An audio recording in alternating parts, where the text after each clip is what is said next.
Hey everyone, Thordan Smash here, and today we're going to be talking about what's coming new in Apex Legends, as there are some new improvements to the game, but Apex Legends /EA/Respawn might be doing something a little bit shady on the side that they're really not supposed to do. We're also going to give out 45 bucks. All you gotta do is like, comment, subscribe. You guys know the drill, but without further ado, let's talk about what EA is planning. So something that's been interesting that we know is going into 2023 is the fact that Connor Ford let us know that there's a brand new anti-cheat system coming into the game. However, there are some very big concerns about it and reasons why you should be a little alarmed about it. One is the fact that an Apex Legends user the other day posted that the easy anti-cheat system is illegally scanning your computer. He further clarified on this, letting us know that he believed the EA anti-cheat was scanning his PC for things that have nothing to do with Apex, which is a breach of Canada's Digital Privacy Act. He did reach out to EA to get further clarification, but no one had gotten back to him in quite some time. But for some reason, he ended up getting banned at some point. Then he opened a support ticket to get to the root cause, and once again, EA just doubled down and said, you're a cheater, you're a cheater, you're a cheater, there's nothing you can do. Which is a little bit odd to do after a concern about his computer getting illegally scanned. Now, there was a counterpoint by a user saying that the EA anti-cheat might just be reading his memory and that he doesn't think, but he was also playing the devil's advocate. It's impossible to know because EA has not given out an official stance on it one way or the other, but there is a reason why this does have some alarming concerns. Because going back to that new anti-cheat system that Connor Ford has said is coming in 2023, we do know that that is going to be the kernel system.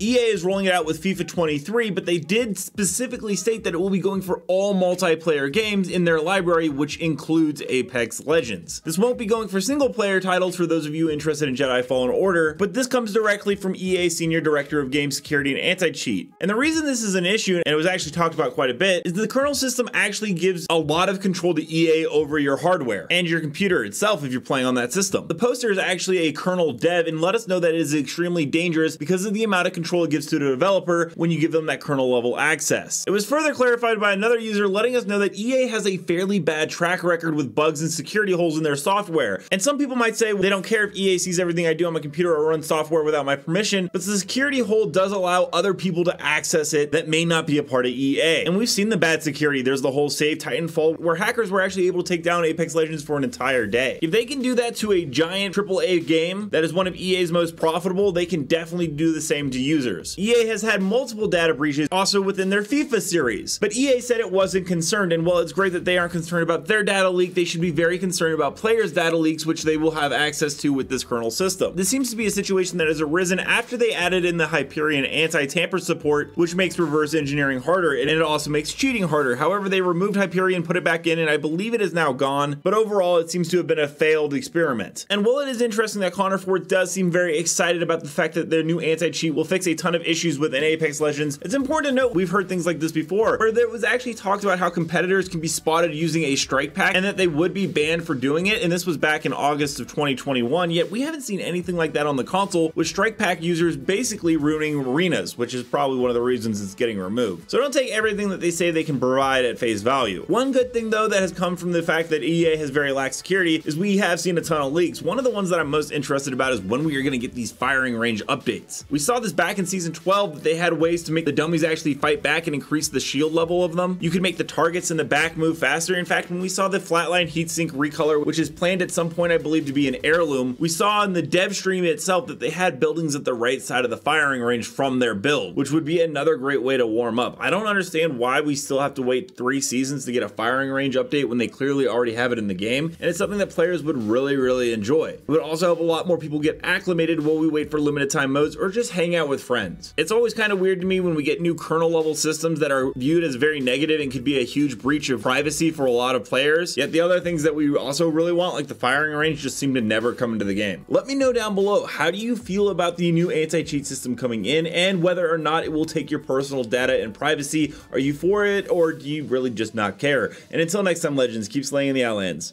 and I'll see you out there.